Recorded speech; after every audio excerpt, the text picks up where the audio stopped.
All my dear masters for you మీకోసం ఛానల్కి స్వాగతం సుస్వాగతం. ముందుగా మన గురువు గారైన శ్రీ బ్రహ్మర్షి పితామహ పత్రిజీ గారికి మన గురుమాతకున్న ఆత్మ ప్రణామాలు మాస్టర్స్. ఓకే మాస్టర్స్, ఈరోజు మన ఛానల్కి సీనియర్ పిరమిడ్ మాస్టర్ గారైన వనజాక్షి గారు బెంగళూరు నుంచి వచ్చారు మాస్టర్స్. ఈరోజు మేడం గారు చెప్పబోయే టాపిక్ కబీర్ గారి సందేశాల గురించి చెప్పబోతున్నారు మాస్టర్స్. ఓకే మాస్టర్స్, మేడం గారికి వెల్కమ్ చెప్తున్నాం. Okay madam, please welcome madam, continue your session madam. Thank you madam. అందరికీ తెలుసుకో నమస్కారము. నేను కొంచెం కన్నడ కాబట్టి తెలుగు నేర్చుకుంటా ఉన్నాను. ఇప్పుడు భీమవరం వెళ్ళిన తర్వాత కొంచెం చదివేది నేర్చుకున్నాను. అలాగే గురువుల ఒక ధ్యానం విని విని నాకు ఈ చదివేది వచ్చింది. అలాగే మీ దగ్గర నేను ఇప్పుడు ఈ ఒక కబీర్ ఈ ఒక సజ్జన సాంగత్యము పంచుకుంటా. నేను అక్కడ పొందిన ధ్యానముని మీ దగ్గర నేను పంచుకుంటాను మాస్టర్స్. ఓకే, మా అందర గురువు గారు అయిన బ్రహ్మశ్రీ పితామహ సుభాష్ పత్రిజ్ గారికి నా పాదాభివందనాలు. అలాగే ఈ జూమ్ నిర్వహిస్తున్న కావ్య కాదా మేడం, సతీ కావ్యనా మీ పేరు? ఈ జూమ్ నిర్వహిస్తున్న సరిత మేడంకి, అలాగే ఈ జూమ్ లో ఉండే ఆత్మబంధువులకి నా ఆత్మపూర్వక పాదాభివందనలు మాస్టర్స్. ఇప్పుడు నేను ధ్యానం చేపిస్తామా మేడం? 10 minutes. ఓకే మాస్టర్స్, ఈ కార్యక్రమ ప్రారంభ కానక ముందుగా మేము 10 నిమిషాలు ధ్యానం చేస్తాము. అలాగే నేను నా గురుగారు అయిన బ్రహ్మశ్రీ తటవర్తి వీరరాఘవ గురుగారికి, అలాగే బ్రహ్మ విద్వరిష్ట రాజలక్ష్మ అమ్మగారికి నా పాదాభివందనలు మాస్టర్స్. ఇప్పుడు మేము 10 నిమిషాలు ధ్యానం చేస్తాం మాస్టర్స్. ఓకే, ఎవరైనా చష్మా వేసుకొని ఉంటే తీసేయండి అద్దాలో. మళ్ళీ చైల పెట్టుకొని మేము సుఖాసనలా ఆరాంగా ఎక్కడైనా కూర్చొని, మీరు సోఫాలో కూర్చొని పర్వాలేదు, కింద కూర్చొని పర్వాలేదు, చైర్ పైన కూర్చొని పర్వాలేదు, కాళ్ళు క్రాస్ చేసుకొని చేతులు విరలు వేసుకొని మళ్ళీ కన్ను మూసుకొని నేను చేసేది ఆనాపానసతి ధ్యానము. ఆనా అంటే ఉచ్ఛ్వాసము, అపాన అంటే నిశ్వాసము, సతి అంటే అది జొతుల కూడి ఉండేది. మళ్ళీ దీన్నే శ్వాస మీద ధ్యాస, మౌన ధ్యానం.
ఓకే మాస్టర్స్, అందరూ ధ్యానం నుంచి బయట రండి. రెండు చేతులను తమ కన్ పైన పెట్టుకొని మాస్టర్స్ 5 seconds. 5, 4, 3, 2, 1, 0. నిదానంగా కన్ను తెరిచి తమ రెండు చేతులను చూసుకోండి మాస్టర్స్. ఈ అద్భుతమైన ధ్యానాన్ని పరిచయం చేసిన మా గురుగారైన అందరి గురుగారైన బ్రహ్మశ్రీ పితామహ సుభాష్ పత్రిజీ గారికి ఒక అద్భుతమైన ఒక చప్పట్ల మూలక అభినందనలను తెలియచేస్తాం masters. Okay, thank you masters. ఒక్క నిమిషం మాస్టర్.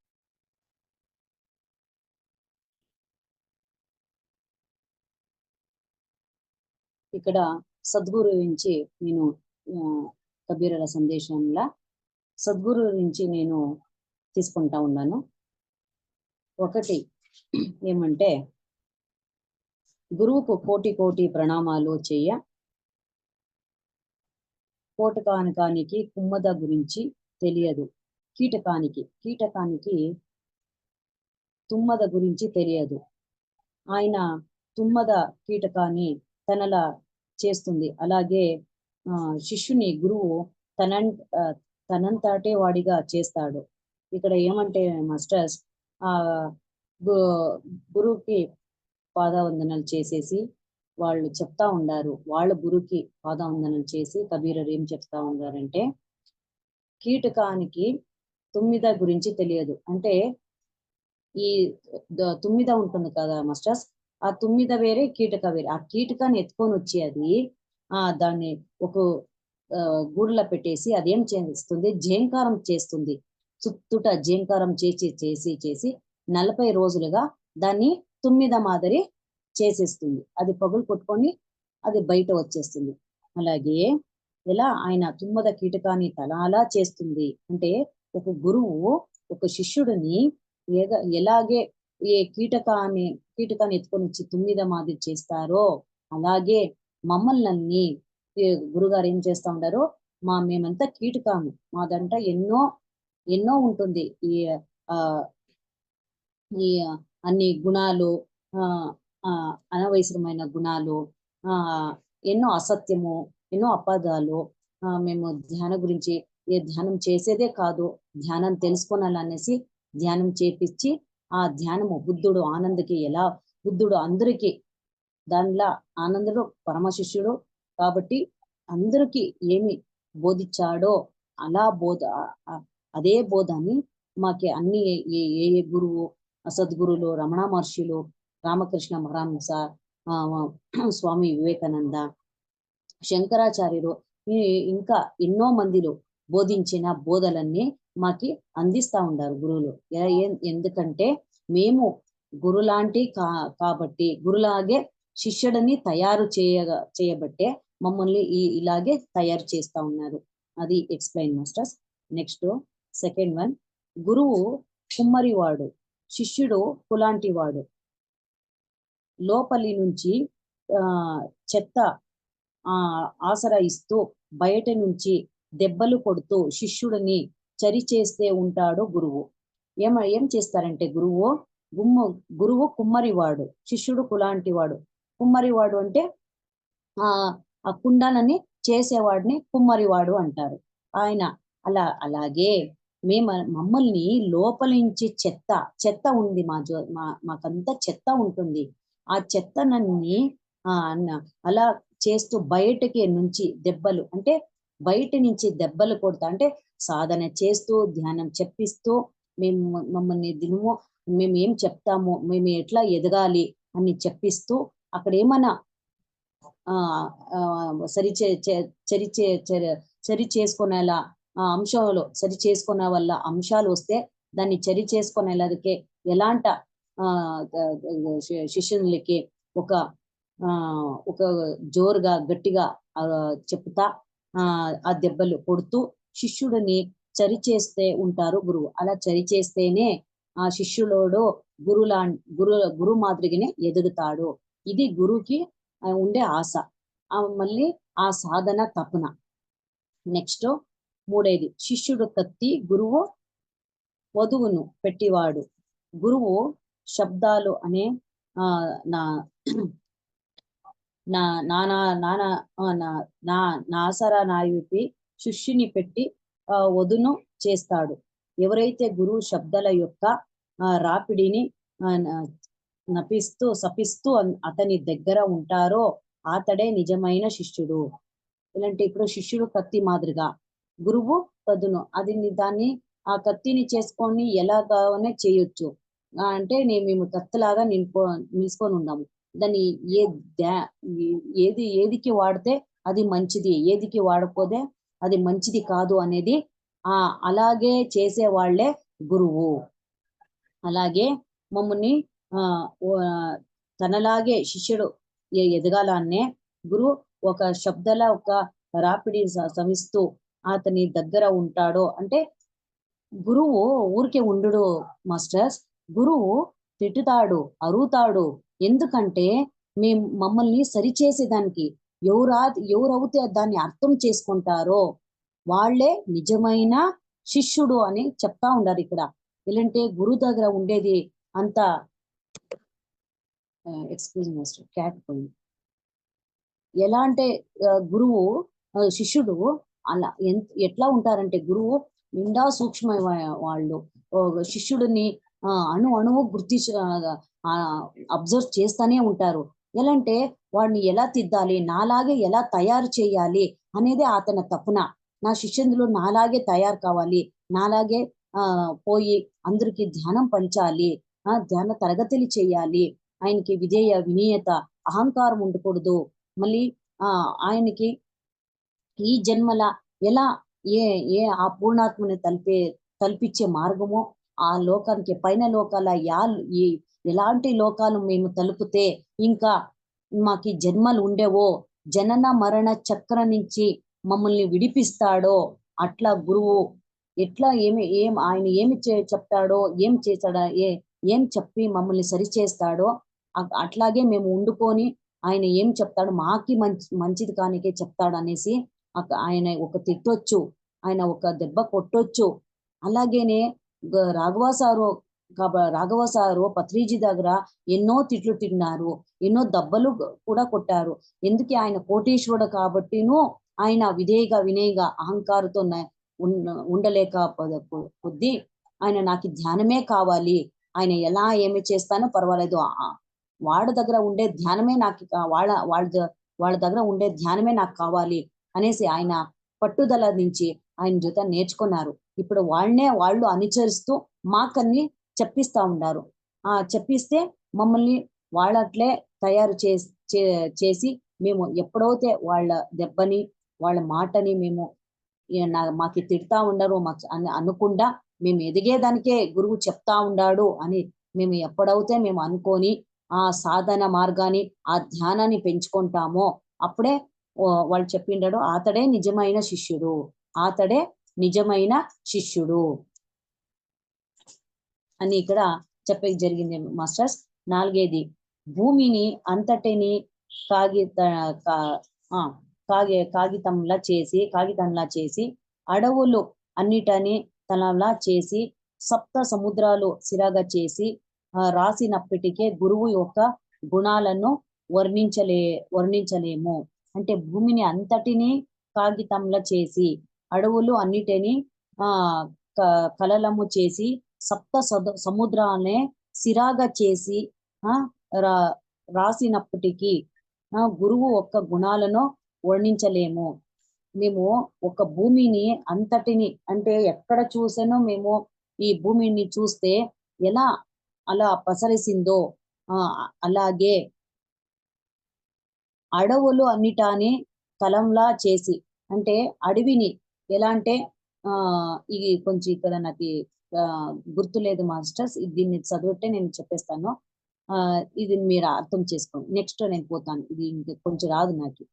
ఐదేది గురువు గోవిందుడు నీ ముందు నిలబడితే ముందు ఎవరికి నమస్కరిస్తావు? ఇప్పుడు గురువు గోవిందుడు అంటే దేవుడే.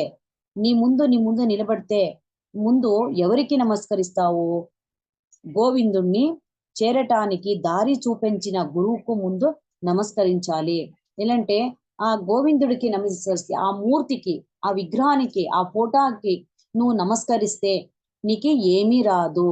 ఆ గోవిందుడి దగ్గర నువ్వు ఎలా పోవాలి, ఎలా ఆయనను పొందాలి అనేసి నువ్వు తెలుసుకో.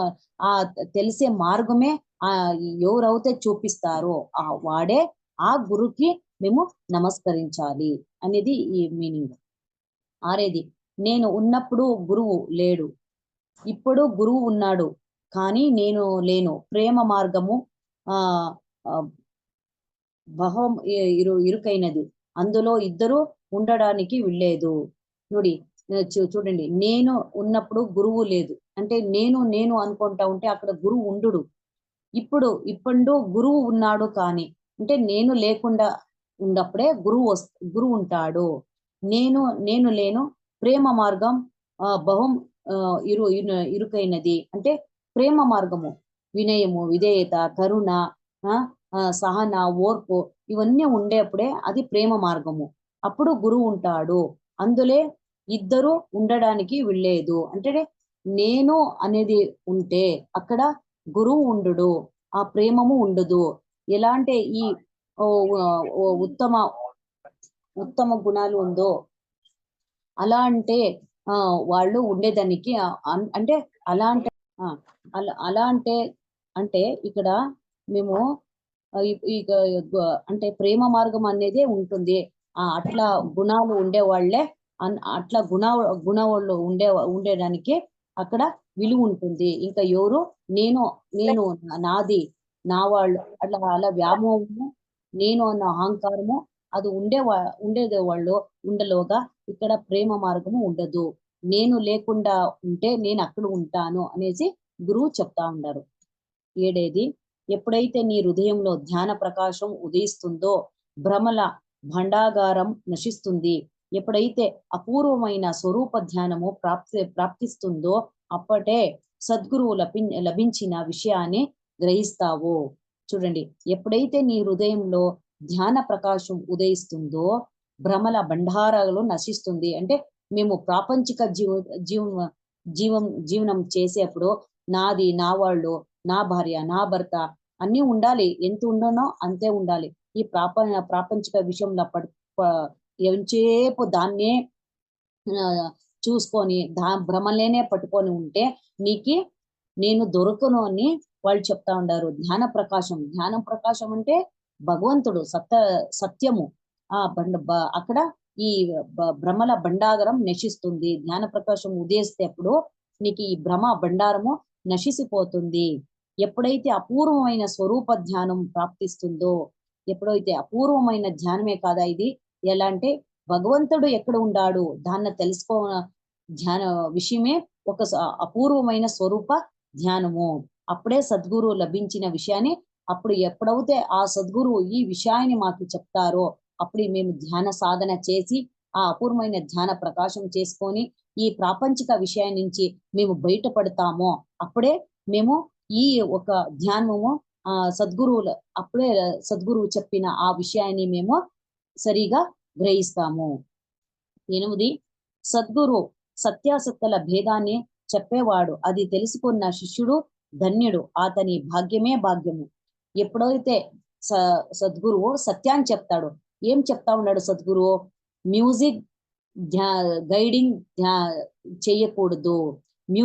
మ్యూజిక్ చేసి ధ్యానము చెయ్యకూడదు, గైడింగ్ చేసి ధ్యానము చెయ్యకూడదు. ఎందుకంటే అక్కడ మనస్సు పని చేస్తుంది.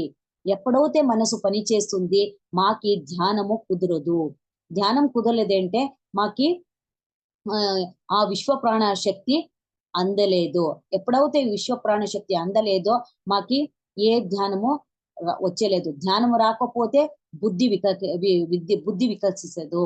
బుద్ధి వికసిన లేదంటే మాకి వినయం రాదు. వినయం రాదంటే వివేకము లేదు. వివేకం లేదంటే మా బుద్ధి పెరగదు. ఇలా అంటే ఎప్పుడైతే బుద్ధి పెరగదంటే మాకి అప్పుడు మేము ఏం చేస్తానో అది అంతా వ్యర్థమే. దానికే మేము ఎప్పుడైతే సద్గురు సత్యాల భేదాన్ని చెప్పేవాడు. ఇది ఇది ఈ మార్గమే సత్య మార్గము. శ్వాస మీద ధ్యాస పెట్టు. ఎవరైతే ఈ ఆనాపానసతి ధ్యానం చేస్తారో వాళ్ళే సత్యాన్ని తెలుసుకోగలరు. దాన్నే అందరూ చెయ్యాలి. పత్రిజీ గారు దాన్నే చెప్పింది. పత్రిజీ గారు మ్యూజిక్, వైలిన్ అన్ని చేశారు. గురువు చేసింది చెయ్యకూడదు, గురువు చెప్పిందే చెయ్యాలి. అలాగే ఎన్నో మాకి ఉదాహరణలు ఇచ్చారు గురుగారు. ఇప్పుడు ఒక శిష్యుడు అక్కడ ఒక గురువు దగ్గర గురువులు శిష్యులను తోడుకొని పోతా ఉండారు. అక్కడ ఉదాహరణకి అక్కడ తోడుకొని పోతా ఉంటే ఒక షాపుల సమోసా అమ్ముతా ఉంటారు. అక్కడ పోయి గురువు సమోసాస్ తింటారు, శిష్యులు 2 సమోసాలు ఎత్తుకొని తింటారు. ఇంకా కొంచెం ముందరగా పోతే అక్కడ జిలేబీ వేస్తా ఉంటారు. అక్కడ ఆ జిలేబీ గురువు జిలేబీ తింటారు, శిష్యుడు జిలేబీ తింటారు. ఇంకా కొంచెం ముందరగా వెళితే అక్కడ ఈ బొగ్గలు ఉండే దగ్గర ఓ కత్తిని షార్ప్ చేసే వాళ్ళు అక్కడ చేస్తా ఉంటే ఆ బొగ్గలనెత్తి, ఆ మండే బొగ్గలనెత్తి గురుగారు నోట్లో వేసుకుంటారు. అప్పుడు వీళ్ళు శిష్యులు అలాగే చూసి ఆశ్చర్య అవుతారు. అప్పుడు గురుగారు అడుగుతారు, ఎందుకు మీరు వేసుకునే లేదా నోట్లా అంటే, లేదు మీరు గురుగారు ఎన్నో జ్ఞానం ఉండేవాళ్ళు, మహాశక్తి సంపన్నులు, మేము ఇంకా ఎదగలేదు, దానికే మేము వేసుకోలేదు. అలాగే మేము ఎప్పుడైతే ఈ గురుగారు ఆత్మస్థితిలో ఉంటారో ఎన్నో వర్షాల నుంచి వాళ్ళు ధ్యాన సాధన చేసి ఎన్నో శక్తులు పెంచుకొని ఉంటారు. 40 ఏడాది పత్రిజీ గారు అన్ని శక్తిని సంపాదించుకొని అన్ని ఎవరన్నా చూస్తే వాళ్ళు ఒట్టు భవిష్యమే ఆయనకు తెలుస్తా ఉండింది.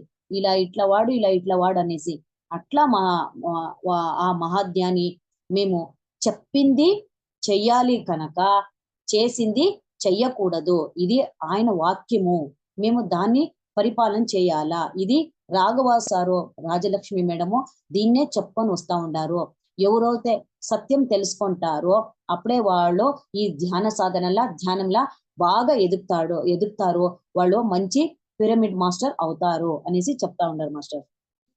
అలాగే అది చెప్తా ఉన్నారు, అది తెలుసుకున్న శిష్యుడే ధన్యుడు, వాడు భాగ్యమే భాగ్యము. అలాగే నెక్స్ట్ 9, ప్రజలు శాస్త్రాలు చదవటం, పాండిత్యం సంపాదించటం, యోగం, యజ్ఞం, తపస్సులు చేస్తున్నారు. కోటి రూపాయలు చేసినప్పటికే సద్గురువు లభించేసే ఏ ధ్యానాన్ని పొందలేరు. చూడు, ప్రజలు శాస్త్రాలు చదువుతారు, పండితులు పాండిత్యం సంపాదించడానికే యోగం, యజ్ఞము, మళ్ళీ తపస్సులు చేస్తున్నారు. ఇలా అంటే చేస్తే 1,000,000 రూపాయలు చేసినప్పటికే సద్గురు లభించేటైతే ఏ ధ్యానాన్ని పొందలేడు.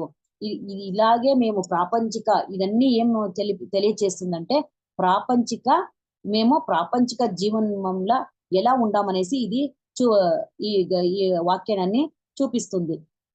అలా అంటే మేము ప్రజలు శాస్త్రాలు చదువుకొని 1,00,00,000 రూపాయలు సంపాదించుకొని యోగలో ఈ యాగము, యజ్ఞాలు చేసుకొని, అభిషేకాలు, ఆ గుడికి వెళ్ళేది, తిరిగేది, వాళ్ళకి నమస్కారం చేసేది, ఆ గురుగారికి నమస్కారం చేసేది, మళ్ళీ వాళ్ళకి దక్షిణలు ఇచ్చేది, ఇదంతా చేస్తే 1,00,00,000 రూపాయలు చేసినప్పటికే సద్గురు అలాంటి చేసి ఏ సద్గురు లభించడు, ఏ ధ్యానను అలాంటి వాళ్ళు ఏ ధ్యానము పొందలేరు. వాళ్ళంతా అజ్ఞానిలే. మాంసాహారం తినుకొని గుడికి వెళ్ళేది, ఈ వారం తినేలేదు, నేను శుక్రవారం తినేలేదు, గురువారం తినేలేదు, సోమవారం తినేలేదు, ఇంకా అన్ని దినాలు తింటాను. అలాగా మేమంతా ముందుగా మేము తెలుసుకునే ఏమంటే, మేమన్ని దేవతలు ఆ లోకానికి నుంచి ఈ భూలోకానికి వచ్చిండాము కర్మానుసారంగా. మేమంతా మేము శాకాహారం తినాలి. ఇలా ఎప్పుడైతే మేమంతా దేవతలు, మేము మనుషులు, రాక్షసులు కాదు. మా రాక్షసత్వ గుణం ఉండేది మార్చుకోనలా. ఎలా మార్చుకోనలా? ఈ సరియైన ధ్యానం చేసి, ధ్యానం పొంది మేము దీనాన్ని మార్చుకోనలా. ఇప్పుడు ధ్యానం చేసేప్పుడు చెప్తారు, నీకేం వచ్చింది, ఏం కనబడింది? ఇదంతా అబద్ధము, ఏమీ కనబడలేదు. మేము శక్తి తీసుకుంటా ఉంటాము. అలా కనబడాలా అంటే ఎన్నో ఏడాది మేము సాధన చేయాలి. ఆ చేస్తేనో చిన్ని చిన్ని గిఫ్ట్ లాగా ఆ పరబ్రహ్మ ఇస్తాడు. చిన్ని చిన్ని గిఫ్టులు అంతే.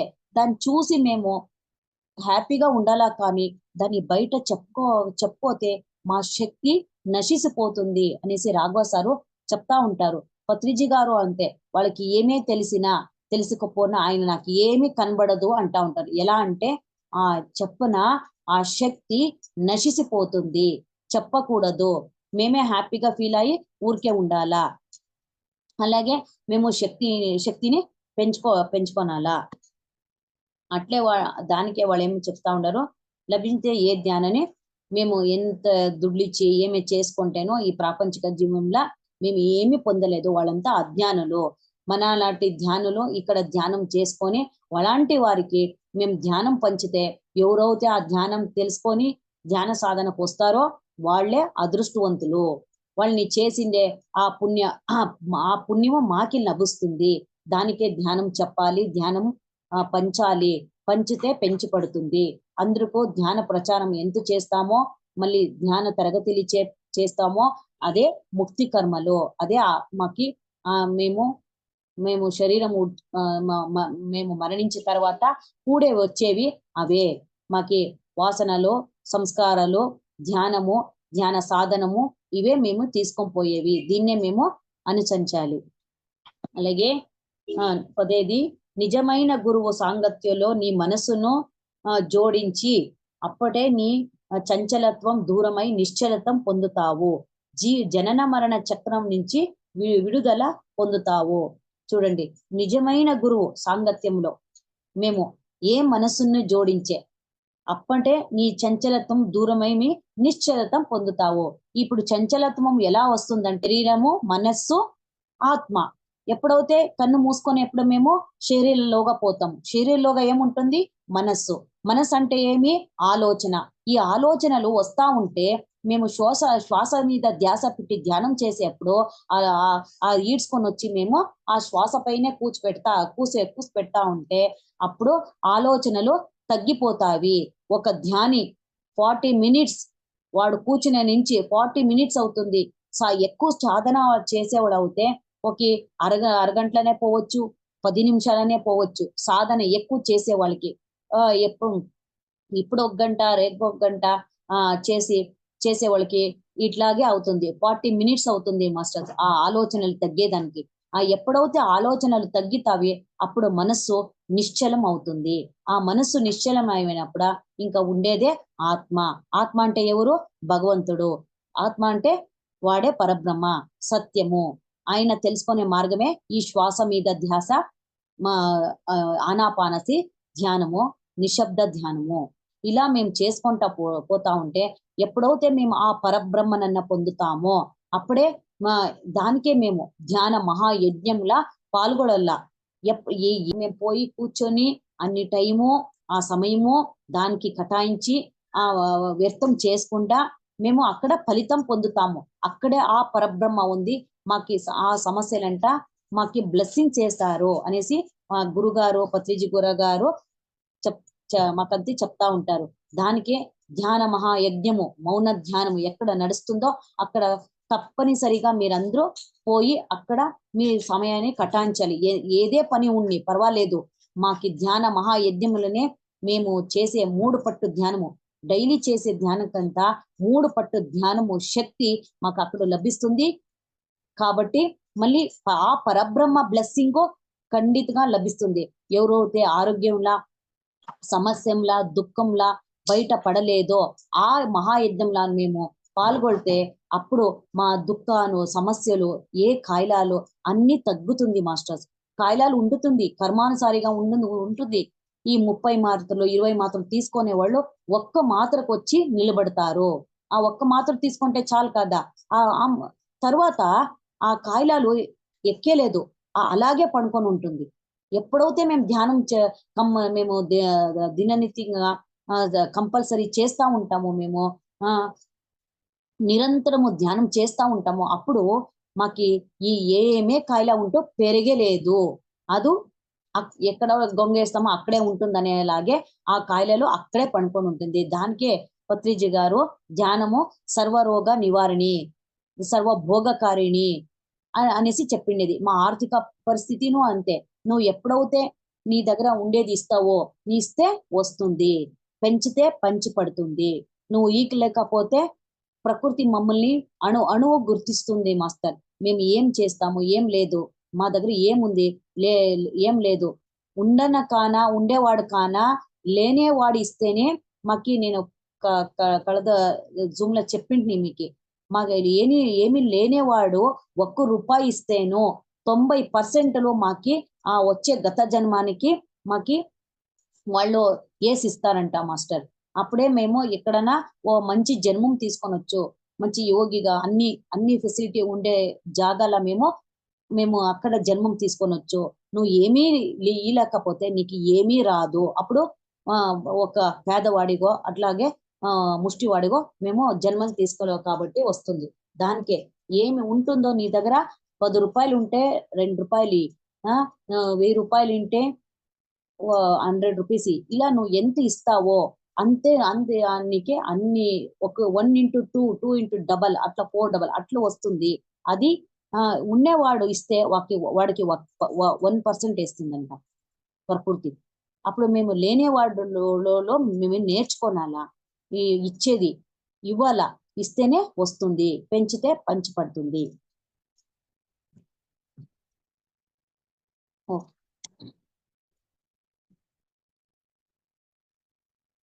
నెక్స్ట్ గు అంటే అంధకారం, రు అంటే ప్రకాశం. అజ్ఞానాన్ని పోగొట్టి ఎవరైతే ధ్యానాన్ని ఇస్తారో వారే చేరే గురువు. చూడండి, గు అంటే అంధకారం, అంధకారం అంటే చీకటిలా ఉండేది. రు అంటే ప్రకాశము, ప్రకాశం అంటే వెలుగు. ఎప్పుడైతే ఈ చీకటి ఇంటి వెలుగు వస్తామో అప్పుడే అజ్ఞానాన్ని పోగొట్టి ఎవరైతే ధ్యానాన్ని ఇస్తారో వారే చేరే గురువు. ఎవరైతే మమ్మల్ని చీకటించి వెలుగు తీసుకొని వస్తారో వాళ్ళే గురువు. మేమెంతో అజ్ఞానం నుంచి మమ్మల్ని ధ్యానానికి తీసుకొని వస్తా ఉంటారు. ఏది నువ్వు పొందాలా, ఏమి ఇంకా పొందలేవో ఆ పొందే ధ్యానమే ఈ ఆత్మ ధ్యానాన్ని, ఈ బ్రహ్మ ధ్యానాన్ని.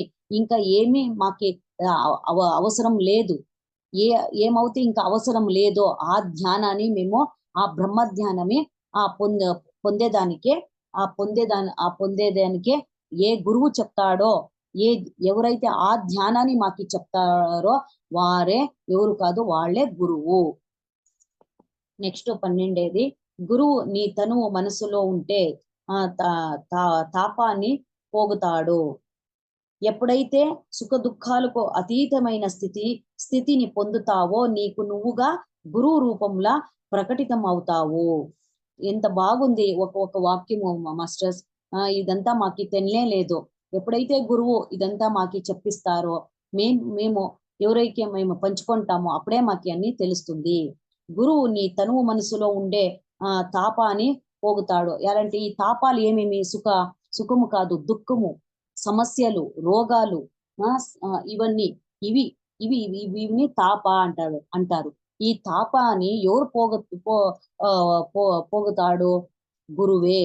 ఎప్పుడైతే మేము అధ్యానం నుంచి ధ్యానాన్ని నేర్పిస్తారో, మళ్ళీ ఎప్పుడైతే సుఖ దుఃఖాలకు అతీమైన స్థితిని పొందుతామో, సుఖ దుఃఖాల నుంచి దానికన్నా అతీమైన శక్తి పొందుతావో నీకు నువ్వుగా గురువు రూపంలో ప్రకటిద్దాం. అప్పుడే కాదా మాకి మేము ఇంతటి వరకు మేము భక్తి మార్గంలో ఉంటుంది, అజ్ఞానులుగా ఉంటుంది. పూజలు చేస్తాము, భజనాలు చేస్తాము, స్తోత్రాలు చదువుతాము, మంత్రాలు చదువుతాము, అన్ని చేస్తాము. అవుతేనో మాకి ఏ ఫలితమో రాదు. ఎప్పుడైతే మేము ఈ సరి అయిన ధ్యానాన్ని తెలుసుకుంటామో, భగవంతుడిని తెలుసుకునేదానికి ఇట్లా పని చేస్తా ఉంటాము మేము. ఎప్పుడైతే మేము భగవంతుడు విగ్రహంలో లేదు, దానికే పత్రిజీ గారు 14 ఆదర్శ సూత్రాలు చెప్పిండారు. ఏమన్నాసి, విగ్రహారాధన వద్దు, సత్యారాధన చెయ్యండి. ఎందుకు చెప్పిండారు వాళ్ళు? ఎలాంటే ఆ విగ్రహాన్ని తయారు చేసేది ఈ మానవుడే, ఎవరు కాదు. అప్పుడు మానవుడు కాబట్టి దాంట్లో ఏమి ఉంటుంది? మానవుడు తయారు చేసిన దాంట్లో ఏమి ఉండడు. ఆ భగవంతుడు, ఆ పరబ్రహ్మ తయారు చేసిన దాంట్లో మనం ఎవరు తయారు చేసింది మమ్మల్ని? ఆయనే. ఆయన తయారు చేసిన ఈలోగా ఉండేది ఆయన్నే. ఆయన తయారు చేసిన దాంట్లో ఏం కావాలనో అది వస్తుందే కానీ, ఈ మానవుడు తయారు చేసిన దాంట్లో ఏమీ రాదు. దాన్ని తెలుసుకునే మార్గమే మాకి శ్వాస మీద ధ్యాస, ఆనాపానసతి, నిశ్శబ్ద ధ్యానము. అండ్ అలాగే వాళ్ళు ఈ సుఖ దుఃఖాంతలకి అతీతమైనది. ఇంకా ఏ ధ్యానాన్ని మేము ఇంక పొందలేమో, ఇంక పొందే అవసరము ఉండలేదో, అలాంటి ఆత్మ ధ్యానని, బ్రహ్మ ధ్యానిని మాకి అందిస్తారో, నువ్వుగా గురువు రూపంలో ప్రకటిత అవుతావు. నువ్వే గురువు. నువ్వు ఎక్కడనో గురు శి ఈ పిఎంసి పిరమిడ్ స్పిరిచువల్ సొసైటీలా గురు శిష్యుల ఇది తేడా నేనే లేదు. అందరిలో గురువులే. నీకే నువ్వే గురువు. పత్రిజీ గారు చెప్పిండేది నీకి నువ్వే గురువు. ఎలాంటి ఎప్పుడైతే ఆ గురువు ఇంకొక గురువుకి చెప్పిస్తాడో, నీలో ఉండేనో ఆ పరబ్రహ్ముడే, నాలా ఉండే ఆ పరబ్రహ్ముడే, అన్నిటిగా అంతటగా ఉండేవాడే ఆ పరబ్రహ్ముడు. అన్ని అణువు నిన్న అణువు అతనుడు గమనిస్తా ఉంటాడు. నీకు ఏం కావాలా, ఏం వద్దు అనేసి ఆయనకు బాగా తెలుసు. దానికే భగవద్గీతలో చెప్పిండారు ఏమనేసి, అనన్య చింతయంతో, అన్ని నీ చింత దుఃఖ నొప్పు అన్ని నా పైన ఉడిచిపెట్టు నాయనా. నువ్వు నన్నను తెలుసుకో, నన్నను చూడు. నన్నను చూసే మార్గమే ఈ ఆనాపానసతి ధ్యానము, శ్వాస మీద ధ్యాస, నిశ్శబ్ద ధ్యానము అని ఆయన భగవద్గీతలోనే చెప్పారు. మళ్ళీ కర్మ సిద్ధాంతం పోగొట్టుకోవాలంటే ధ్యానాగ్ని కర్మ దగ్ధానం. నువ్వు ఎప్పుడైతే ధ్యానం చేస్తావో అప్పుడు నీ కర్మలు అంటే గత జన్మల కర్మలు, మళ్ళీ ప్రారబ్ధ కర్మలు, సంచిత కర్మలు, ఇంకా అన్ని కర్మలు నుంచి నువ్వు బయటపడతావు. ఎప్పుడైతే నువ్వు బయటపడతావో అప్పుడు నువ్వు ఈ జనన మరణ నుంచి తప్పించుకుంటావు. ఆ తప్పించే మార్గం ఎవరు చూపిస్తారో వాళ్ళే గురువు. ఆ తప్పించే మార్గం చూపించేవారే గురువు. ధ్యానాన్ని అందిస్తారు. 13ది దేశ దిశాంతరాలు నేను తిరిగినప్పుడు మనుష్యులకు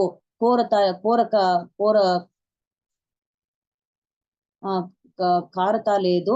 ఎవరి దర్శన మాత్రమే చేత సుఖము కలుగుతుందో అటువంటి సద్గురుల కోరత కనిపిస్తుంది. వాళ్ళు దేశ అంటే ఇప్పుడు పత్రిజీ గారు ఎన్నో గ్రామాలు, పట్టణాలు, మళ్ళీ పల్లెలు, అన్ని దేశాలు, జిల్లాలు అన్ని వాళ్ళు తిరిగినారు. అన్ని తిరుగుతేనో మనుషులకు కోరిక అంటే ఏ మనిషికి కోరిక లేదో అన్ని మనిషికి కోరిక ఉంటుంది. ఎప్పుడైతే ఇప్పుడు వెంకటేశ్వర స్వామికి అక్కడ చూస్తా ఉంటాము భీమవరంకి వచ్చేప్పుడు. నేనంటే ఎప్పుడు గుండు కొట్టుకోలేదు మేడం మా మాస్టర్స్. ఎలాంటే నాకు దానిపైన నమ్మకం లేదు. నాకి అప్పటి నుంచి నాకి భక్తి మార్గంలో ఉంటే ఈ స్తోత్రాలు, మంత్రాలు, జపాలు అన్ని చేసుకొని ఆ ఫలితము మాకి వస్తా ఉండింది. అవుతేనో నా ఆత్మకి అది తృప్తిగా ఉండలేదు. ఇది కాదు నువ్వు చేసేది, ఇది కాదు సత్య మార్గం అనేసి ఎప్పుడు నాకు ఆత్మఘోష చెప్పేది. అప్పుడే నాకు ఈ గురుగారు సెలెక్ట్ చేసుకునింది పత్రిజీ గారు. అప్పుడు అలా ఆ విషయం చెప్పే దాంట్లో ఇప్పుడు మేము భీమవరం వెళ్తా ఉంటాము. అందరూ ఆ తిరుపతి వచ్చే తర్వాత చూస్తాము అందరూ గుండులు కొట్టుకొని ఉంటారు. ఏమది ఇదంతా కోరిక. చూడు నేను ఇలాగే నాకు ఇట్లా ప్రాబ్లం ఉంది, ఇది చాలు చేస్తే నీకు నేను ఇది ముడుపు పెడతాను, నేను ఇట్లా ఇస్తాను, నేను గుండు కొట్టుకుంటాను, నేను ఇది ప్రదక్షిణలు వేస్తాను, మళ్ళీ గుడి చుట్టుతాను, మళ్ళీ మెట్లు ఎక్కుతాను. ఇదంతా ఉండేదే. ఎలాంటే రాఘవ సారు కూడా ఆ వెంకటేశ్వర స్వామిని ఎంత ప్రేమించాడు అంటే ఆయన విలుమే లేదు. ఈ అన్నమాచార్యులు ఎప్పుడైతే వాళ్ళ భార్యతో ఎంత సుఖంగా ఉంటారో, ఎప్పుడైతే ఏ గురువు వచ్చి నువ్వు ఏ నాయనా ఈ సుఖం కానా, ఇన్న అంతటికానా సుఖము ఇంకా ఉంది నాయన, నీకు అది తెలుసుకో అనేసి చెప్పారో, అలాగే పత్రిజీ గారు రాఘోసారికి భీమవరంలో ఎదికి ఆయన ముందుగానే వెంకటేశ్వర స్వామి దగ్గర పోయి నీ నీ నీ భక్తుడిని నా శిష్యునిగా నాకు ఇవ్వాలి అనేసి పర్మిషన్ తీసుకొని వచ్చి ఆయన ఎదిగేటప్పుడే ఈయన ఎలక మాదిరి అక్కడ ఆ ఇది అది రైస్ ఫ్యాక్టరీలా ఉండేవాళ్ళు. వాళ్ళ సంసారము, వాళ్ళ బాధ్యత అదే ఆయనకు తెలుసు. మళ్ళీ వెంకటేశ్వర స్వామి తెలుసు. అక్కడ పోయి నేను నిలుచుకొని ఒక్క నిమిషం ఉడురు దేవుడు చూసేదానికి నేనే ఎలా గుడి కట్టకూడదు, నాకు ఆ గుడి నేను వెంకటేశ్వర స్వామిని నా దగ్గరనే చూడొచ్చు కదా, నా దగ్గరనే ఉండిపోవచ్చు కదా అనేసి ఆయన గుడి కట్టించారు. తరువాత తెలిసింది పత్రిజీ గారు వచ్చినాక, ఇది కాదు, నువ్వు దేహం కాదు ఆత్మవయ్య. ఆయన ఎన్నో గొప్పగా చెప్పుకున్నారు. నేను అది చేశాను సార్, నేను ఇది చేశాను సార్, నేను ఇలాగే అలాగే అనేసి. ఆయన ఏమి మాట్లాడకుండా, చూడయ్యా నువ్వు దేహం కాదు, నువ్వు ఆత్మవు తెలుసుకో అని చెప్పే తర్వాత ఆయనకి మతి లేదు ఆయనకి. ఏమిది ఈయన, నేను ఎంతో గొప్పగా చెప్పుకున్నాను, నేను ఎంత కోటీశ్వరుని భీమవరానికి అంటే ఈయన చూస్తే నన్ను ఇలాగే చెప్పేశాడే అనేసి ఆయన అప్పటి నుంచి స్టార్ట్ చేశారు. గురు వెనక తిరిగి అన్ని ధ్యానం ప్రచారం చేసి ఆయనకు చేవాలు చేసి అన్ని చేసుకొని ఆ ధ్యానాన్ని ఎలాంటి గురువు పొందాలనో అట్లా గురువునే వాళ్ళు పొందారు. ఇలా చెప్తూ పత్రిజీ గారికి సదానంద యోగి గారు కూడాను ఉండేవారు మాస్టర్స్. ఎప్పుడైతే వాళ్ళు ఈ రామలింగారెడ్డిని కలిశారో వాళ్ళు, నువ్వు ఇట్లా ఉండవయ్యా, నువ్వు ఇట్లా బట్టలు వేసుకుండా ఉండవు, నువ్వు ఇట్లా అక్కడ మాట్లాడుతూ ఉండవు, ఇట్లా కూరనే మీ ఆయన వండుతా ఉంది అనేసి వాళ్ళు ఏ సూక్ష్మ శరీరం నుంచి చూసుకున్నారో, అప్పుడు పత్రిజీ గారికి ఇలాగే అయింది. ఏమయ్యా నువ్వు ఎక్కడో ఉండుకొని, నువ్వు కర్నూలులో ఉండుకొని ఇక్కడ చెప్తావు కదా, అలా హైదరాబాద్ లో ఉండుకొని ఇక్కడ చెప్తావో, కర్నూలులో ఉండేవో, ఇదో నేను మర్చాను సార్ గురుగారు మాస్టర్స్, చెప్తావు కదా, ఇలా ఎలా చెప్పగలవు అంటే, ఇదేవయ్యా ధ్యాన శక్తి, నువ్వు నేర్చుకో అని వాళ్ళని పిలుచుకొని పోయి ఎప్పుడైతే ఆ ముగ్గురు కలిసి, మణిరత్నం అనేసి వాళ్ళు ముగ్గురు కలిసి సదానంద యోగి దగ్గర పోయేప్పుడు ఆయన దగ్గర పోతే ఆయన చెప్తాడు, ఏమి వచ్చిందంటే, నా దగ్గర ఏమీ లేదు, అందరూ ఏమో కోరికలు వస్తారు, మీకు నేను చెప్తా ఉన్నాను, నా దగ్గర ఏమీ లేదు, బ్రహ్మజ్ఞానం ఒక్కటే ఉండేది అనేసి. అదే కావాలా సార్ మాకే అంటారు. ఆయన నాకే ఆశ్చర్యమైంది. ఆ సదానంద యోగి ఎలా ఉండేవారంటే సిగరెట్ కాల్చేవాళ్ళు వాళ్ళు. ఇప్పుడు నాకు ఒక్కొక్కసారి అనుమానం వస్తుంది మాస్టర్స్. ఆయన ఆ వ్యసనం పెట్టుకొని ఉండారు కదా, అట్లా వాళ్ళకి ఎలా ఒకటి ఆ బ్రహ్మజ్ఞానము, ఆత్మజ్ఞానము, ఆ శక్తి వస్తుందనేసి నాకు డౌట్ ఉండింది. అంటే ఆ వ్యసనంలో ఉంటాయను వాళ్ళు ఈ ధ్యానం చేసేప్పుడు అంత ఒక పట్టుదల చేసి ఆ ధ్యానము, ఆ శక్తిని పొందేప్పుడే వాళ్ళు మిగిలిన వాళ్ళకి చెప్తారని, నేర్పించి పోయిస్తారనేది నాకు అర్థమైంది. ఒకసారి వాళ్ళు అడవికి వెళుతారు, అక్కడ 2 పులిలు వస్తుంది, ఇంకా కొంతమంది ఉంటారు. అప్పుడు పత్రిజీ గారు ఈ ముగ్గురు వెళుతారు, మణిరత్నం, రామలింగారెడ్డి పోతారు. అప్పుడు ఆ 2 పులి వస్తే అందరూ పారిపోతారు అడవి. అక్కడ ఎందుకయ్యా పారిపోతారు అనేసి గురుగారు పిలుస్తా ఉంటే వాళ్ళకి భయం వచ్చి పారిపోతారు. వీళ్ళు చూసేటుంటే ఆ పులి దగ్గర వాళ్ళు మాట్లాడిన తర్వాత ఆ పులిలు వెళ్ళిపోతాయి. అప్పుడు మాకే ఆశ్చర్యం అయింది. గురుగారు వాళ్ళు చెప్పారంట, ఎందుకురా పారిపోతారో మీరు చూడాలా, నేను ఆ పులి దగ్గర ఏం మాట్లాడితే అవి ఏం విని వాళ్ళు పోయారు అనేసి, మీరు దాన్ని చూడకుండా మీరు అట్లే పారిపోతే ఎలాగయ్యా, ఇట్లా భయం పడితే ఎలా నేర్చుకుంటారు అని అన్నారంట. ఇది ఒక ఉదాహరణ. ఏమంటే గురువు దగ్గర మేము ఎలాంటి ఆ పరబ్రహ్ముడు మమ్మల్ని అణువు గుర్తించుతారో, అలాగే మేము గురువు దగ్గర ఉండుకొని ఆయన ఏమి అంటేనో మా ఎదుగుదలకి అనుకొని మేము నేర్చుకుంటే మేము వాళ్ళ అంటే గురు మాదిరిగా మేము తయారవుతాము. అంటే గురువు వారణాసిలో ఉన్నప్పటికే శిష్యుడు సముద్ర తీరంలో ఉన్న శిష్యుని శరీరంలో గురువు ఒక్క గుణాలు ఉంటే ఒక్క క్షణం కూడా ఎడబాటు ఉండదు. చూడండి, గురువు వారణాసిలో ఉంటేనో శిష్యుడు సముద్ర తీరంలో ఉంటే శిష్యుని శరీరంలో గురువు ఒక గుణాలు ఏమంటే ఆ గురువు గుణాలు ఉంటే ఒక్క క్షణము కూడా ఆయన ఏమి పొరపాటు చేసుకోపోడు. ఎలాంటే ఆయనకి జ్ఞానం ఉంటుంది కాబట్టి.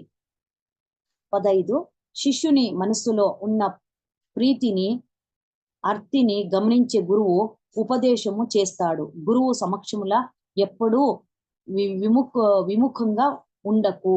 అంటే శిష్యుని మనసులో ఉండే ఆ ఆ ప్రీతిని ఎలాంటే నా గురువు, నేను గురువు దగ్గర పొందేదానికి వచ్చిండాను, వినయంగా విధేయగా వివేకంగా ఉండుకొని అర్తిని గమనించి గురువు ఉపదేశం చేస్తాడు. శిష్యుడిని గమనించి గురువు ఈ గుణాలన్నీ గమనించే గురువు ఉపదేశం చేస్తాడు. కాబట్టి గురువు సమక్షంలో ఎప్పుడూ విముఖంగా ఉండకు. అంటే ఏమో ఒక మాదిరి ఆలస్యంగా అట్లా ఉండకూడదు. నీకు ఏమవుతే ప్రశ్నలు వస్తుందో, నీకు ఏం ధ్యానం కావాలో అడిగి అడిగి మేము తీసుకోనాలి. ఆయన చెప్పేప్పుడు మేము గమనించుకొని ఉండుకొని దాన్ని తెలుసుకొని మాకు ఏం అర్థం కాలేదో ఆయనని అడగాలి మేము. అప్పుడే మేము ఎదిగేదానికి ఒక మార్గం ఉంటుంది. 16 గురువు ద్వారా జ్వాలించబడిన అగ్ని సముద్రం అన్నో శరీరంలో జ్వలిస్తుంది. విషయ వాసనలు అనే వక్షులు ఒడ్డున కూర్చుని ఉన్నాయి. ఒకసారి కాలిన దేహము మళ్ళీ పుష్టించదు. ఆ వక్షలకు శరీరం ప్రవేశించే అవకాశమే లేదు. చూడండి ఇక్కడ ఎంత వాక్యం ఇది. గురువు ద్వారా జ్వలించే అగ్ని సముద్రమ జ్వలిస్తుంది. అంటే ఆ గురువు నేను తయారు చేయాలి, నాలాంటిగా శిష్యుని తయారు చేయాలి అనే తపనములా ఉంటారు. వాళ్ళకి ఇంక ఏమీ మాట రాదు మాస్టర్స్. ఎప్పుడు చూడు చిరునవ్వుతో అందరికి షేక్ హ్యాండ్ ఇస్తూ వచ్చారా, ఎవరు కొత్తగానే వస్తేనో వాళ్ళని ఎంత ప్రేమిస్తారో సారు వాళ్ళని ఎదిపించాలి, ఆయన పరిచయం చేసుకునేది, ఆయనకి అన్ని బాగుందా, అన్ని బాగా జరుగుతుందా అనేసి ఆయన విషయం తెలుసుకునేది. ఆయన ఎప్పుడు ఎవరైనా కానీ ఎట్లనా ఉన్ని ఆయన అది గమనించుడు. ఆయన ఆత్మనే చూస్తాడు. ఆయన అందులో బాగా చిరునవ్వుతో నక్కుని షేక్ హ్యాండ్ ఇస్తూ ఆయన వాళ్ళని. అలాగే గురువు అంటే గురువుల జ్వలించే అగ్ని ఏ అగ్ని జ్వలిస్తుంది అంటే నాలాంటి శిష్యులను నాలాంటి తయారు చేయాలి, వాళ్ళకి ధ్యానం సాధన చేపియాలి, సరి అయిన ధ్యానం చేపియాలి, మళ్ళీ ఆయన నాలాగే తయారు చేయాలి గురుగా అనేసి ఆ తపనమే ఆ జ్వలించే అగ్ని మాదిరిగానే ఆయనకి ఆ సముద్రం అన్నో శరీరంలా జ్వలిస్తుంది. ఆ సముద్రం ఎలా ఉందో అలాగే ఆ గురువుకి అలా ఆ అగ్ని జ్వలిస్తుందంట. నాలాగే తయారు చేయాలి. ఎప్పుడైతే ఈ ప్రపంచమంతా ధ్యానమయం అవుతుందో, నేను ఆ గురుకి ఇచ్చిన మాట నెరవేరుస్తానో, ఈ శరీరం ఉండేప్పుడే నేను అలా గురుగారు ఉండే ఆశ అందరినీ ధ్యానంగా చేయాలి, నేను శాకాహారంగా చేయాలి అనే ఏ తపన ఉందో ఆ గురువు గారి ఆశ నేను ఎప్పుడైతే ఇదన్నీ నేను ఆసన నెరవేరుస్తానో అన్నో ఎప్పుడో అదే తపనలా ఉండేదానికే ఈ వాక్యం ఇచ్చిండారు మాస్టర్స్. అప్పుడే ఆ వాసనలు విషయ వాసనలు అనే వక్షులో ఉడ్డున కూర్చొని ఉన్నాయి అనే వాసనలు ఆ వక్షస్థలంలో ఉందంట. అదే వస్తా ఉంటుంది. ఎప్పుడైతే చూడు నేను ఇదినే గమనించింది మాస్టర్స్. నేను ఎప్పుడు గమనిస్తా ఉంటాను రాఘవ సార్ని. నేను దగ్గరగా ఎక్కువ పోను సరదాగా. నేను ఎప్పుడో ఒకసారి షేక్ హ్యాండ్ ఇస్తారు, నవ్వుతారు. వనజాక్షి బెంగళూరు నువ్వు ఎదగాల వనజాక్షి, నువ్వు అందరికీ క్లాసులు చేపించు, మేము వస్తాము అనేసి ఎప్పుడు అంటా ఉంటారు. బెంగళూరు దగ్గర ధ్యానం తీసుకొని రా, అజ్ఞానాన్ని ధ్యానం చెయ్యి, ఇదే చెప్తా ఉంటారు. దానికి నేను దూరం ఉంచేనే ఆ గురుగారు తపన నేను చూస్తా ఉంటాను. ఎలాంటి గురుమేమేమో ఏ అదృష్టం ఉందో ఈ ధ్యానానికి ఇట్లా గురుమాతాల దంపతులను నేను చూస్తా ఉన్నాను. నా ధన్యము, నా శరీరం ధన్యము అనేసి నేను చెప్పుకుంటా ఉన్నాను మాస్టర్స్. అలాంటి గురుని పొందేది ఎన్నో జనులు తపన. అది ఏమంటే మేము ఎక్కడో చూడలేదు ఇట్లా గురుగారిని. నేను డైరెక్ట్ ఉంటే నేను కాబట్టి నేను డైరెక్ట్ గా రాఘవ సార్ దగ్గరనే ఆ సత్యం నేర్చుకునేదానికి వస్తుని వాళ్ళు ఉండే వరకు వాళ్ళ ధ్యాన సాధనని ధ్యానము మేము నిజంగా మేము సద్వినియోగం చేసుకోవాలి. అలాంటి గురువు మాకి దొరకరు మాస్టర్స్. ఎలాంటే ఆ లోకమునే మేము చూడలేదు. ఆ లోక గురించి చెప్తా ఉంటారు. మేము ఏ జన్మ తీసుకోనలా, ఏ జన్మం ఎలా చేస్తే మేము అలాంటి జన్మను మేము పొందుతాము అనేసి ఆయన ఎప్పుడు చూడు ఈ జన్మము ఇంతవరకు మేము ప్రాపంచికల జీవులే జీవమా జీవితం మేము జీవిస్తూ వస్తా ఉండము. మాకేమీ తెలీదు. ఈ జన్మం తీసుకున్నాక, ఈ శరీరం తీసుకున్నాక మేము ఇలాంటి గురువుని మేము పొంది ఇలాంటి అంత ఆత్మ ధ్యానాన్ని, బ్రహ్మ ధ్యానిని ఎవరు చెప్తారు మాస్టర్. ఇంకా ఏ జన్మలో మాకి వస్తారో లేదో నాకు తెలియదు. నేను వర్తమానంలానే నేను జీవించేదాన్ని. దానికి వర్తమానంలోనే ఇలాంటి గురువు పొందిందామనేసి నిండా హ్యాపీ మాస్టర్స్. నాకి అంత ఆశ నాకి. దూరంగానే ఉండుకొని ఆయనను చూస్తా ఉంటాను నేను. ఎన్ ఎవరన్నా రాని, ఎట్లన్నా రాని ఎంతో చిరునవ్వుతోనే ఉంటారు. మేడము అంతే. ఆతోటి ఈతోటి పారాడతా ఆ వంట పని దగ్గర వండుకొని మాకన్ని ఆ ఉడుకు ఆ అమ్మకి అన్ని కాలిపోయింది మంట మాస్టర్స్. మా గురువు గారు చెప్తా ఉంటారు.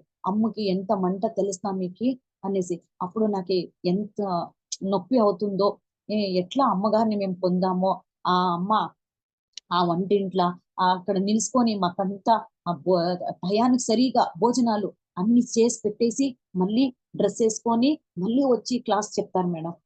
అంతటి గురువుని నేను ఎక్కడూ చూడలేదు. దానికి మేము ఎలాంటి గురువు పొందినామో అట్లా గురువుని మేము సదుపయోగం చేసుకోనాలి. అలాంటి గురువు ఈ ప్రపంచంలో దొరకరు మాస్టర్స్. ఎలాంటే వాళ్ళు పొందేసి వెళుతా ఉండారు. ఈ గురువులు అట్లా కాదు. పత్రిజీ గారు అట్లా కాదు. అలాంటి శిష్యుడిని తయారు చేశారు. అన్ని విశ్వమంతా ధ్యానమయ కావాలి, విశ్వమంతా శాకాహారిగా కావాలనేసి ఆయన ఏ తపంలో వచ్చాడో, ఏ తపంలో అలాంటి శిష్యుల్ని తయారు చేసిపోయారు. అలాంటి శిష్యులే అలాంటి గురుగారు అయి మాకంతా చెప్తా ఉన్నారు. ఇంకా మేము పొంది అలాంటి చేయాలి. అలాంటి చేసేప్పుడే మా ఈ శరీరం తీసుకునే ఈ ఆత్మ నిజంగా ధన్యం అవుతాము. అప్పుడే మాకి ఈ లోకాన్ని వచ్చిన దానికి సార్థకం అవుతుంది. ఈ అన్ని ప్రాణిలోక ఆత్మలకి మనుషులకి అన్ని ఆత్మలకి ఒక న్యాయం దొరికిచ్చే అట్లా అవుతుంది ఆ గురుగారు చెప్పిండే ధ్యానం నుంచి. అలాగే ఇంకొక ప్రపంచంలో అదే ఇక్కడ ఉన్నాయి. ఒకసారి కాలిన దేహం మళ్ళీ పొందదు. చూడి అదనే నేను ఇప్పుడు చెప్పింది మాస్టర్స్. ఒక్కసారి మేము ఎలాంటి ఆ గురువుని మేము ఇప్పుడైతే ఎలాంటి మేము సద్వినియోగం చేసుకుంటామో అప్పుడే మేము మళ్ళీ తెలియదు మాకి. ఈ గురుగారు దొరుకుతారన్న నాకు తెలియదు. నేను ఇక్కడ పోతానని నాకు తెలియదు. వాళ్ళు చెప్పించే ధ్యాన సాధన చేస్తా ఉండము, చెప్పిండే ధ్యానం తెలుసుకుంటా ఉండము, అందరికి పంచుతా ఉండము. అదే తెలుసు మాకి. వీళ్ళు దొరుకుతారా లేదో తెలియదు. ఏ వక్షులకు శరీరంలో ప్రవేశించే అవకాశం లేదు. మళ్ళీ మేము వస్తామో లేదో తెలియదు. ఇప్పుడు వచ్చిండేప్పుడే మేము దాన్ని సదుపయోగం చేసుకోవాలి. వాళ్ళని వాళ్ళు చెప్పిండే ధ్యాన సాధన, వాళ్ళు చెప్పే ధ్యానాన్ని మా మా మేము ఆచరణ పెట్టుకొని పోతేనే దానికి ఎంతో విలువ ఉంటుంది మాస్టర్స్. నెక్స్ట్ 17 ప్రపంచంలోనే వైవిధ్యాన్ని చూడడం కోసము ఈ ప్రపంచంలోకి వచ్చాము. గురు కృప వలనే అనుపమయమైన బ్రహ్మ ఒక్క దర్శనం కలిగింది. చూడండి ఎంత వాక్యము. ప్రపంచంలోనే వైవిధ్యం చూడడానికి ఈ ప్రపంచమే ఈ ప్రకృతి నుంచి వైవిధ్యంగా కనబడుతుంది. అది చూస్తా ఉంటే ఎంతో సంతోషంగా ఆహ్లాదకరంగా ఉంది. అది చూడటం కోసమే ఈ ప్రపంచంలోకి వచ్చాం మేము కదా. అక్కడ ఏమీ లేదు మేడం. ఆ లోకంలో ఏమీ లేదు. ఊరికే మేము శరీరం లేదు కదా. ఎక్కడ ఉంటామో ఒకటి ఆత్మ మాకి. అక్కడ ఏమీ లేదు. అన్ని ఏం పొందితేనో ఈ లోకంలో మేము పొందాలా, ఏం నేర్చుకుంటేనో ఈ లోకంలో వచ్చి నేర్చుకోనాల. ఆ నేర్చుకున్నదే సరియైన గురువు సరియైన ధ్యానం చేసుకొని సరియైన జ్ఞానం నేర్చుకుంటే మాకు ఎంతో విలువ వస్తుంది. దానికి చెప్తా ఉన్నారు. వచ్చాము గురు కృప వలనే అనుపమమైన బ్రహ్మ ఒక్క దర్శనం కలుగుతుంది. అక్కడ ఏమి లేదు మాస్టర్స్. ఇక్కడే అలాంటి గురువు దగ్గర వచ్చేది. ఆ గురువు దొరికేది ఇక్కడేనే. ఆ గురువు దొరికేది ఇక్కడేనే. ఇక్కడ నేర్చుకునే మేము ఇక్కడ వచ్చి వాళ్ళే బ్రహ్మము. ఆ బ్రహ్మ దగ్గర మేమేమో ఒక దర్శనం, బ్రహ్మ ఒక దర్శనం ఇక్కడే కలిగేది, ఇంకా ఎక్కడ లేదు. 18 గురు కృప వలనే ఏ జీవుడైతే ముందే మరణిస్తాడో అతనికి మరణం అనేది తీయని అనుభూతి. గురువు కృప వలన, గురు కృప ఉంటే ఏ జీవుడు అంటే మానవుడు మరణిస్తాడో అతనికి మరణం అనేది తీయని అనుభూతి. వాడికేమి అంత ఇది ఉండలేదు, భయమే లేదు. మరి ఎలా అంటే మేము కొత్త బట్టలు వేసుకుంటాం అంతే. పాత శరీరం ఓడుస్తాము, కొత్త శరీరం తీసుకుంటాం. పాత బట్టలు విడిసేస్తాము, కొత్త బట్టలు వేసుకుంటాం. అదే ఎవరికి అట్లా అవుతుందంటే ఒక ధ్యానికి, ఒక యోగి అవుతేనే అనిపించేది. ఇంకా మిగిలే సామాన్య మనుషులకి అది వాళ్ళకి తెలియదు. అట్లే అనుభూతి. కర్తృత్వ భావన ఎప్పుడైతే మరణించిందో కర్మ కూడా లేకుండా పోయింది. చూడండి, ఎప్పుడైతే ఆ కర్తృత్వ భావన ఏంటంటే నేను ఒక యోగి, నేను యోగిగా ఉండేప్పుడు, నేను ఒక ధ్యానిగా ఉండేప్పుడు నాకు ఈ మరణించడానికి నాకు భయం లేదు. ఎందుకంటే మేము మరణించము. అంటే నేను శరీరం కాదు, ఆత్మని. ఆత్మ ఏ యుగాల ఏ యుగానికి ఉంటుంది. ఈ ఆత్మకే మరణమే లేదు. శరీర ఈ ఆత్మ వచ్చి రకరకాలుగా శరీరంలో ఆకృతులు తీసుకుంటుంది. అంటే ఈ ఆత్మకి మరణం అన్నదే లేదు, మరణం భయమే లేదు. దాన్ని చెప్పేవాళ్ళు ఎవరు? ఒక సరియైన గురువే చెప్పేది. ఎలాంటి చెప్తాడు? సరియాద ధ్యాన సాధన మూలంగా చెప్తారు. అదే అన్న కర్తృత్వ భావన ఎప్పుడైతే మేము మరణించే కర్మ కూడా అప్పుడు మాకు కర్మమే లేదు. అంటే సాధన జ్ఞానం చెప్పేప్పుడు మాకు ఎప్పుడు ఉంటుంది కర్మ లేకుండా పోతుంది అనే అనేకమైన స్మృతులను చేసి దేవరూప స్త్రీ కూడా మరణిస్తుంది. అంటే ఒక దైవ రూపంలా అన్ని తెలుసుకొని ఆవిడ మరణిస్తుంది. అహంకారము, గౌరవము అనేవి మరణిస్తాయి. ఎప్పుడైతే అహంకారము, గౌరవము అన్ని మరణిస్తాయి. అభిమానం మరణిస్తుంది. ఇవి ఏమేమి మేము పెంచుకొని ఉండామో ఈ ప్రాపంచిక జీవనం చేసేప్పుడు అవన్నీ మరణిస్తాయి. ఆత్మరాముణ్ణి తెలుసుకొని ఏ జనులైతే మరణిస్తారో వారు అమరులు. చూడండి, ఏ జన్ములా అంటే జన్మం తీసుకొని ఉండాము మానవ జన్మలా. మానవ జన్మం తీసుకుంటే మేము ఏం నేర్చుకోనాల దాంట్లో? ఒక యోగి ఆగి మరణిస్తే మేము ఒక ధ్యాని ఆగి మరణిస్తే మేమే అమరులు. అమరులు అంటే వాడికి ఇంకా మరణం లేదు, వాడు ఎప్పుడు ఉంటాడు. అంటే ఎప్పుడు ఉంటాడంటే ఇప్పుడు పరబ్రహ్మకి ఆది అంతిమ కానీ ఇప్పుడు ఉంటాడు, మధ్యంలో ఉంటాడు, అప్పుడు ఉంటాడు. అలాగే మేము ఆ పరబ్రహ్మమే మేము. అంటే అహం బ్రహ్మాస్మి తత్వమసి అంటే ఆయనే నేను. దాన్ని తెలుసుకునేదే ఈ ఆనాపానసతి ధ్యానం. ఒక శ్వాస మీద ధ్యాస, ఒక మౌన ధ్యానములే దీన్ని తెలుసుకునేది మాస్టర్స్. టైం ఉందా మాస్టర్స్? టైం అయింది. Okay masters, thank you. ఇదివరకు మేడం సరిత వాళ్ళకి, మళ్ళీ ఈ జూమ్ చూసే ఆత్మబంధు గురించి నాకు కృతజ్ఞతలు, ధన్యవాదాలు masters. Thank you masters, thank you. నా గురుగారికి కూడా అద్భుతమైన నేను ధ్యానం నేర్చుకొని వాళ్ళ దగ్గర ధ్యానం తెలుసుకొని వాళ్ళకి కూడా నాకు పాదాభినందనలు masters. Okay madam, for you మీకోసం మన ఛానల్కి వచ్చి ఎంతో ఆత్మజ్ఞానం అందించారు masters. Thank you madam, thank you.